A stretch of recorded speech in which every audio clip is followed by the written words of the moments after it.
But to understand how Easter dinner turned into a financial reckoning, I need to take you back 6 years to the day my sister got married, and I made a promise I should never have kept. My sister Christina is 3 years older than me, and she's been the favorite since birth. Literally. Mom still tells the story of how Christina came out smiling, while I came out screaming and difficult. That pretty much set the tone for our entire lives. Christina, beautiful, outgoing, married her college sweetheart at 24, had 2 kids by 27, stay-at-home mom, Pinterest perfect life. Me, Natalie, quiet, bookish, focused on career, still single at 28, too independent for her own good, according to mom. I'm a data analyst. I work for a pharmaceutical company doing statistical modeling for drug trials. It's important work. My models help determine if medications are safe and effective. Lives depend on the accuracy of my analysis. My family's understanding of my job. Natalie does something with spreadsheets. Christina's life, meanwhile, was celebrated at every turn. Her wedding had 200 guests and cost $65,000. When she had her first baby, Mom threw her a shower that rivaled the wedding. Every milestone of her children's lives, first steps, first words, first day of school, became family events. My PhD graduation? Mom couldn't make it because she was helping Christina redecorate the nursery. I learned early that I would never be Christina. So I stopped trying and focused on building a life that made me happy, even if my family didn't understand it. What they didn't know was that my spreadsheet job was making me very, very successful. I started at the pharmaceutical company making $68,000 at 22. Good money for a recent graduate, but not extraordinary. Within a year, I'd redesigned their entire statistical modeling framework. My new models reduced analysis time by 40% and increased accuracy significantly. A drug that might have been incorrectly approved was caught because of my analysis. The company avoided a potential lawsuit worth hundreds of millions. I got promoted, then promoted again. By 25, I was a senior data scientist making $165,000. By 27, I was leading the analytics department making $240,000. Then a headhunter called about a position at a major biotech firm. Director of Statistical Analysis. Salary, $320,000. Stock options, potentially millions. I took the job at 28. My first year, total compensation, $480,000. I didn't tell my family. Why would I? Every conversation about my work was met with blank stares and quick pivots back to Christina's kids or her latest home improvement project. At family dinners, Mom would say, "Natalie works with numbers. Very boring stuff. Now, Christina, tell everyone about the kids' recital." So I stayed quiet. I lived in a modest apartment, drove a practical car, dressed simply, and watched my bank account grow while being treated like the family underachiever. Then came Christina's wedding, and everything changed. The wedding was beautiful, expensive. Dad walked Christina down the aisle with tears in his eyes. Mom sobbed through the entire ceremony. Christina looked perfect in a dress that cost $8,000. I was a bridesmaid in a dress I'd never wear again, watching my parents celebrate the daughter who'd made them proud. At the reception, Christina pulled me aside. "Nat, I need to talk to you about something." "What's up?" "Kevin and I are buying a house. We found the perfect place, but the mortgage is higher than we thought. $2,800 a month. Kevin's salary can almost cover it, but not quite. We're short about $400 monthly." "Congratulations on the house," I said carefully. "The thing is, Mom and Dad already paid for this wedding. We can't ask them for more. But you're single, no kids, no real expenses. Could you maybe help us out? Just $400 a month until Kevin gets his next raise." I should have said no. I should have asked why they were buying a house they couldn't afford. I should have set boundaries. Instead, I said, "Okay, but just until Kevin's raise." Christina hugged me. "You're the best. I knew I could count on you. Don't tell Mom and Dad, though. They'd feel bad that we needed help." I set up an automatic transfer. $400 monthly to Christina and Kevin's account. Kevin never got that raise. But the requests kept coming. 6 months after the wedding. Nat, Kevin's car died. We need a new one. The payment is $600 monthly. Could you cover it? Just temporarily. I increased the automatic transfer to $1,000 monthly. 1 year after the wedding. Nat, we're pregnant with number 2. But daycare for both kids will be $1,800 monthly. Could you help with half? Just until I can go back to work. The transfer increased to $1,900 monthly. 18 months. Nat, the kids need to go to private school. It's $38,000 a year for both of them. Could you cover it? Public schools here are terrible. I paid the tuition. $38,000. One lump sum. 2 years. Nat, we need to renovate the kitchen. The house won't sell later without a modern kitchen. $45,000. Could you loan it to us? I sent $45,000. They never paid it back because it became a gift after Mom said, "Family doesn't expect repayment." And on it went. Month after month. Year after year. New furniture. $12,000. Emergency home repairs. $8,900. Medical bills. $6,400. Car repairs. $4,200. Vacation they desperately needed. $7,500. Every request came with the same promises. Just this once. We'll pay you back. Things are just tight right now. I kept meticulous records. Every wire transfer. Every request. Every promise. Not because I plan to use them, because I'm a data analyst. I document everything. Meanwhile, my parents also started calling. Natalie, the property tax is due. $6,200. Could you help? Natalie, the HVAC died. $7,800. Emergency. Natalie, Mom's medical procedure isn't covered. $18,400. I sent every payment. I told myself this was what family did. That I was helping people I loved. That they'd do the same for me. Over 6 years, I sent Christina $284,000. Over 6 years, I sent my parents $296,000. Total, $580,000. I was 30 years old with a net worth of $1.9 million, secretly funding my entire family while being treated like the selfish, self-absorbed daughter who never helped anyone. But the breaking point wasn't the money. It was the credit card rejection.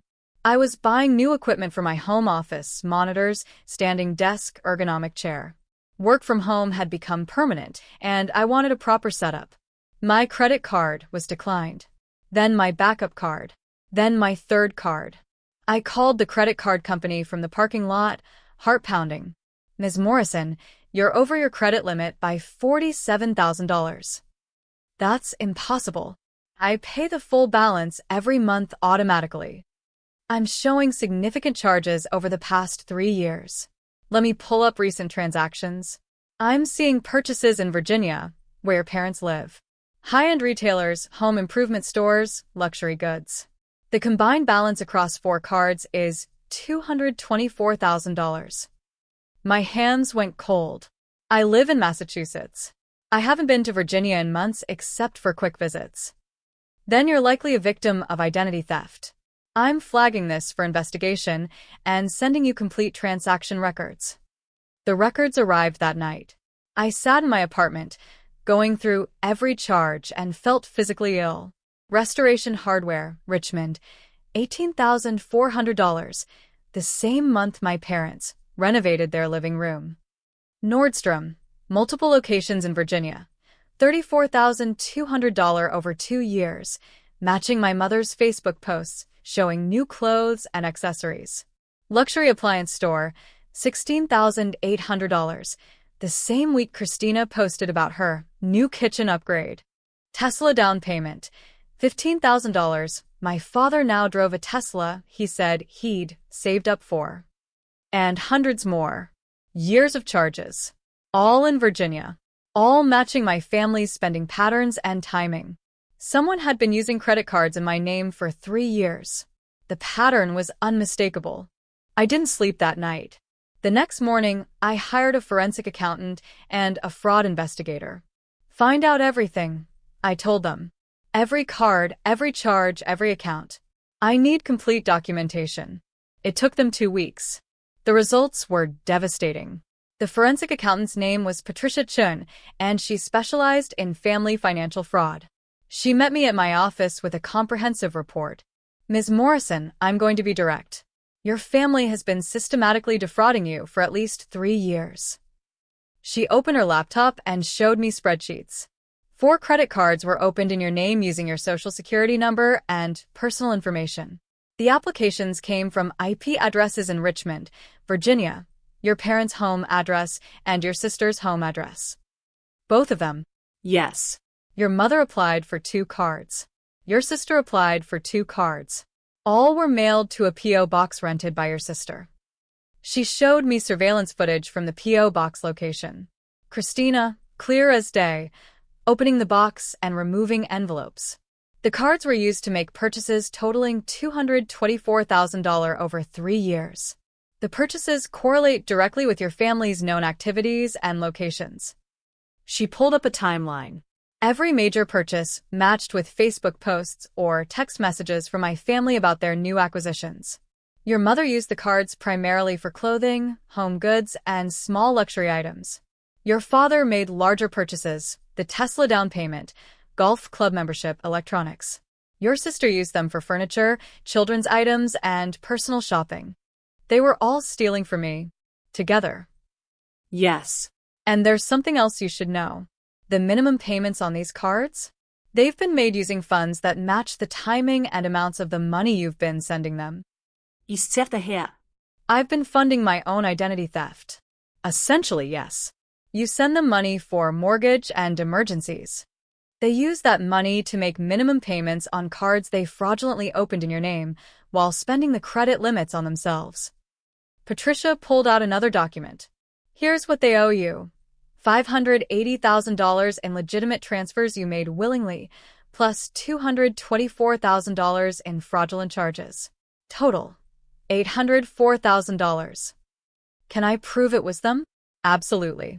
We have IP address logs, surveillance footage, purchase pattern analysis, location data from their phones matching transaction locations, and forensic signature analysis on some of the online applications. This is ironclad. What are my options? File criminal charges. This is identity theft, wire fraud, mail fraud, federal crimes.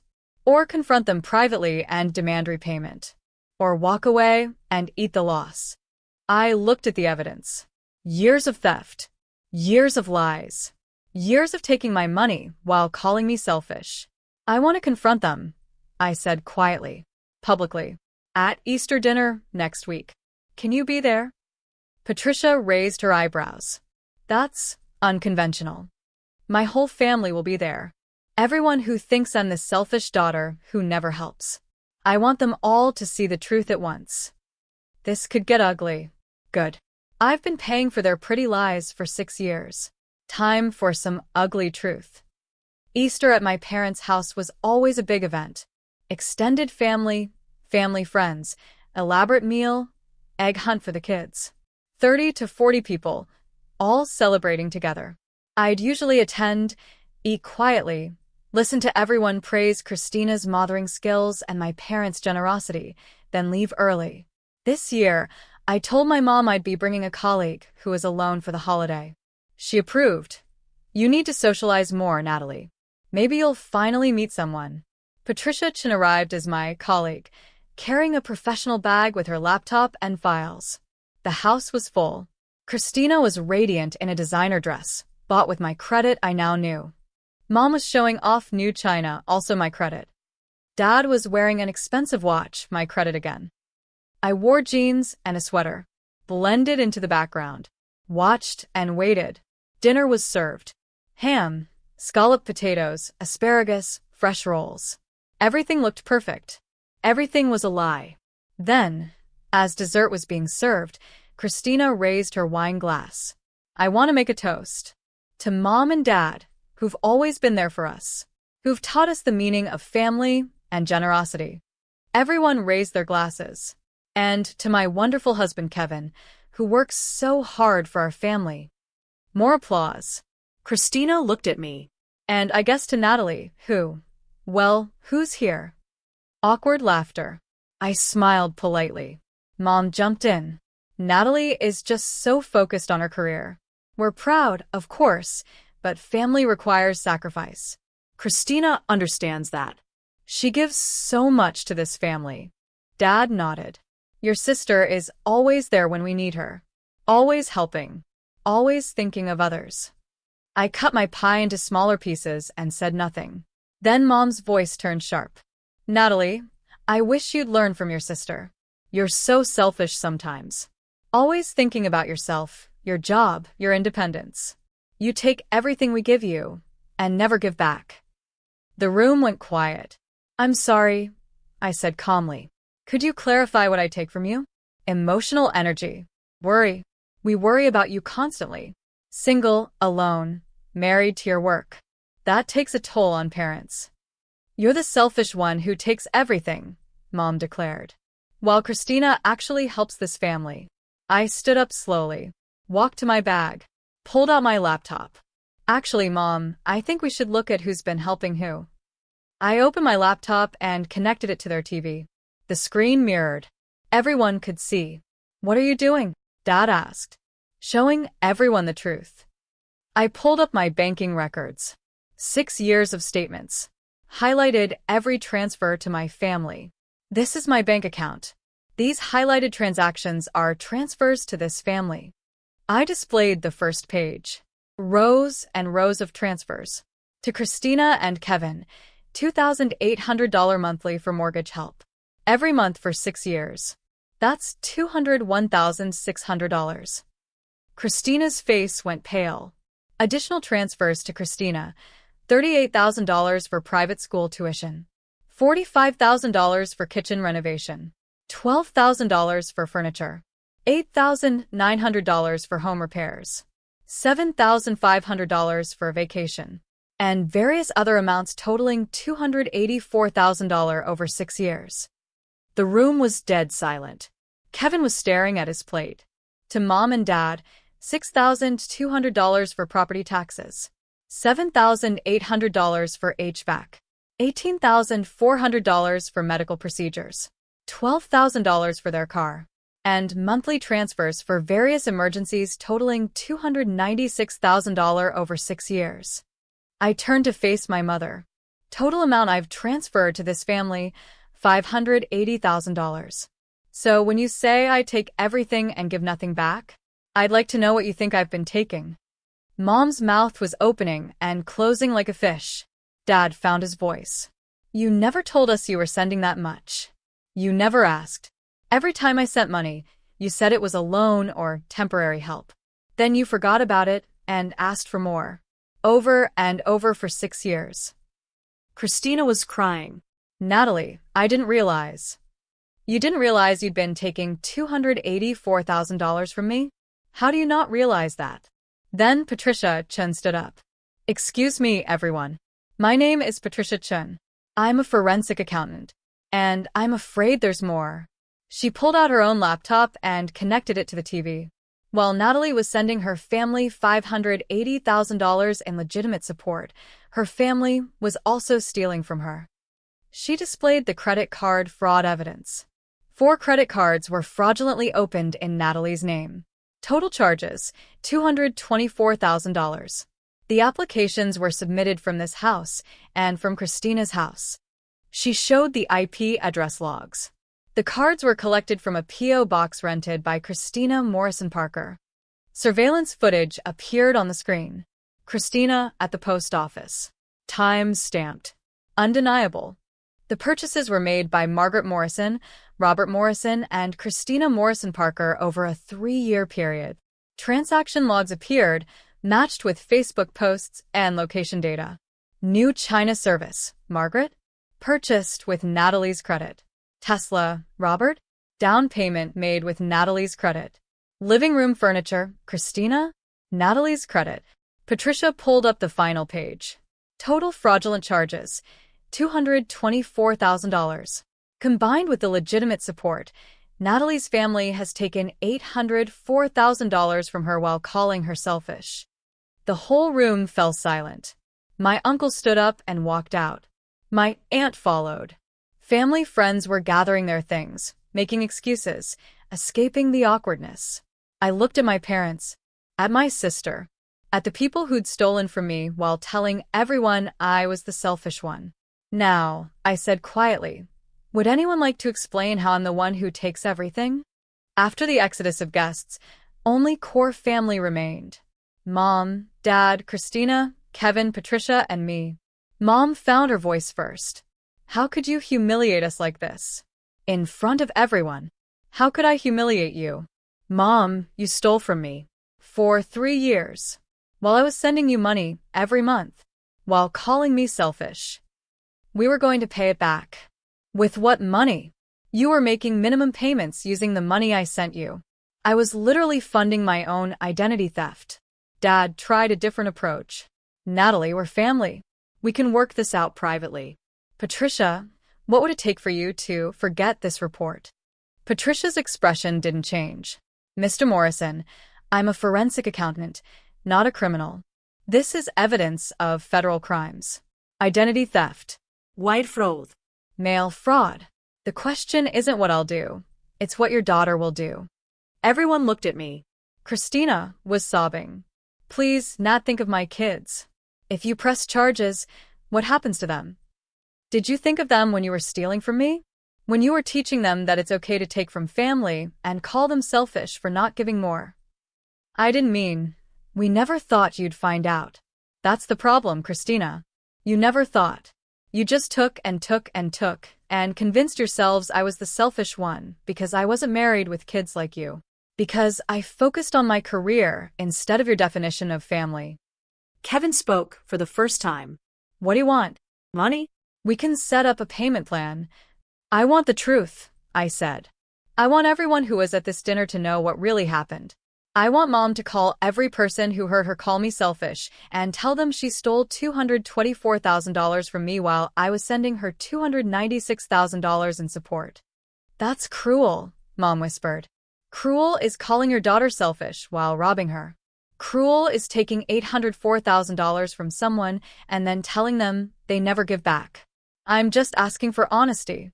Patricia pulled out another document. I've prepared a complete report for the FBI's Financial Crimes Division. Wire fraud and identity theft are federal offenses. You're each looking at 5 to 10 years if prosecuted. The FBI? Dad's voice cracked. This is serious federal crime, not a family squabble. I looked at my family, at the people who'd betrayed me so completely while making me feel like I was the problem. I'm not filing charges, I said finally. Christina sagged with relief. Thank you. But I am done. Done sending money. Done being the family ATM. Done being called selfish by thieves. Natalie, we can't survive without your help, Mom said desperately. Then you shouldn't have stolen from me while you had it. You have 30 days to figure out how to live on your actual income. The mortgage, Christina started. Sell the house. Downsize. Get a job. Do what everyone else does when they can't afford their lifestyle. The kids' school. Public school.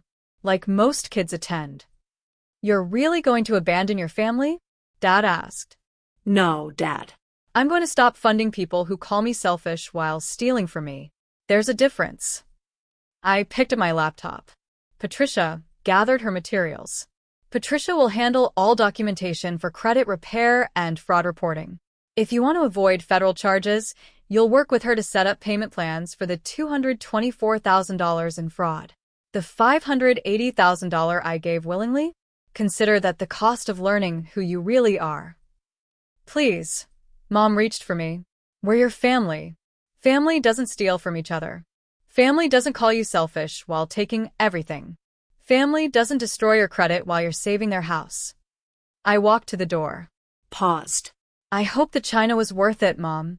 And the Tesla, Dad. And the furniture, Christina. I hope it was all worth losing the daughter who actually loved you enough to give you $580,000 without being asked. I left the house I'd paid to maintain, got in my practical car, and drove away. Behind me, I heard Mom start to cry. Not sad tears. Angry tears at being caught. I didn't look back. It's been 9 months since Easter. Here's where things stand. My parents sold their house. The Tesla is gone. They moved into a modest rental and both got part-time jobs to supplement Dad's retirement.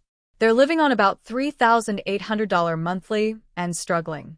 Christina and Kevin sold their house too. Moved into a smaller place. Christina got a job as a receptionist. The kids go to public school now. They're making fraud payment plans $1, $200 monthly for the next 15 years. I haven't spoken to any of them directly. They send emails, letters, apologies mixed with justifications. We never meant to hurt you. We didn't think you'd mind.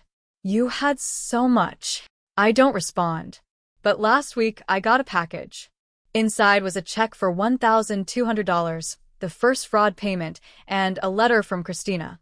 Natalie. This is payment 1 of 180. 15 years of $1,200 monthly payments to repay the $224,000 we stole. I know it's not enough. Money doesn't fix betrayal. But I wanted you to know we're doing it anyway. I got a job. Real job, 40 hours a week, actual work. Kevin did too. We're both working and it's hard and humbling and exactly what we deserve. The kids ask about you. I told them the truth, that Aunt Natalie helped us for years and we were ungrateful and cruel, that we called her selfish while taking everything, that we don't deserve her forgiveness, but we hope for it anyway. I don't expect you to forgive us.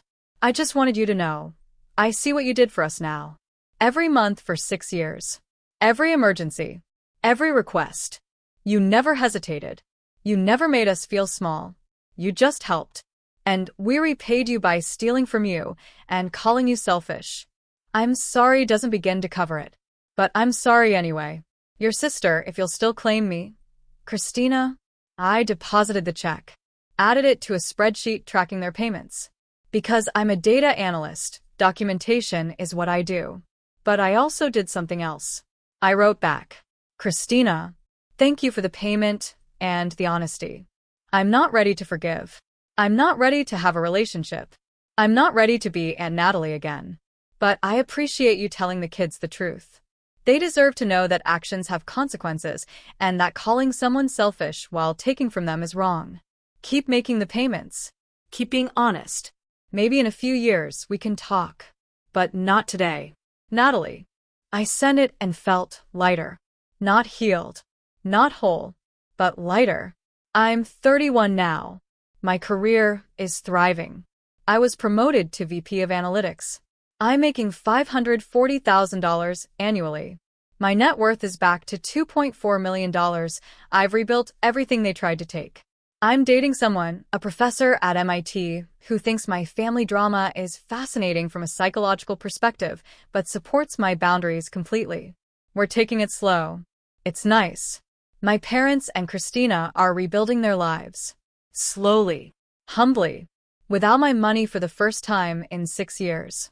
The extended family knows the truth now. Some took my side. Some said I was too harsh for confronting them publicly. I don't care about those people's opinions anymore. Uncle James called me last month. I always knew something was off. Your mom bragging about her new china while claiming they were struggling. Your sister's perfect life while Kevin barely worked. I should have asked questions. I'm sorry. I appreciated that. Some people see. Eventually. As for my family, I don't know if we'll ever be close again. The wound is deep. The betrayal was complete. But I know this. I'm not the selfish one. I never was. Here's what I learned. The people who call you selfish are often the ones taking everything while giving nothing. For 6 years, I was told I was selfish. That I took everything. That I never helped. While sending $580,000 in support. While being stolen from for $224,000. While funding their entire lifestyle. The truth is, I wasn't selfish. I was generous to the point of being exploited. And they called me selfish because it justified taking more. My mother declared, "You're the selfish one who takes everything," at Easter dinner. In front of 30 people. While wearing jewelry bought with my stolen credit. While sitting in a house I'd helped save. While serving food on china I'd unknowingly purchased. The irony would be funny if it didn't hurt so much. But here's what I know now. Selfish isn't wanting boundaries. Selfish isn't stopping financial support when you're being robbed. Selfish isn't expecting honesty from the people you love. Selfish is taking $804,000 from someone and calling them selfish for having it. I don't know if my family will ever understand that. I don't know if they'll ever see what they did as anything other than, we were struggling and she had extra. But I know the truth. And so does everyone who was at that Easter dinner. And that's enough.